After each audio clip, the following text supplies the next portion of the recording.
সাংহাইয়ের উঁচু উঁচু আকাশচুম্বী দালানগুলো অনেক দৃষ্টিনন্দন। এর বেশিরভাগ দালানই ত্রিভুজাকৃতির কংক্রিটের ছাউনি দেওয়া। তবে দিনের থেকে রাতের সাংহাই দেখতে আরো অনেক বেশি সুন্দর। এই শহরের উপর দিয়ে বয়ে যাওয়া হাংপো নদীর উপরে ক্রুজে চড়ে আপনি যখন ভ্রমণ করবেন, এক অসাধারণ দৃশ্য অভিজ্ঞতা সঞ্চয় হবে। এছাড়া নদীর ওপাশে পুংদাংয়ে দেখতে পাবেন বিশাল বিশাল সব গগনচুম্বী অট্টালিকা। সাংহাইয়ে পর্যটকদের জন্য রয়েছে ভ্রমণের অনেক আকর্ষণীয় স্থান।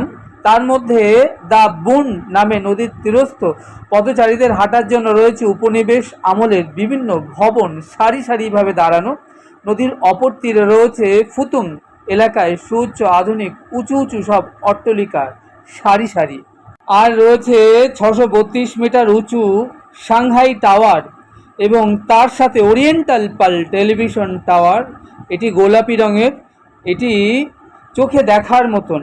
এর সাথে রয়েছে বিশাল ইউ উদ্যান, তার সাথে ঐতিহ্যবাহী সব ঘর, মিনার ও পুষ্করিণী। চমৎকার এই গার্ডেনটি একটি সুখের উদ্যান নামে পরিচিত। এই বিশাল সবুজ ইউ গার্ডেনটি 20,000 বর্গমিটারেরও বেশি এলাকা জুড়ে বিস্তৃত।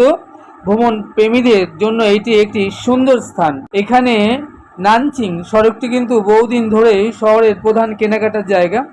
এখানকার দোকানপাটগুলো গভীর রাত অবধি আলোয় ঝলমল করে ওঠে।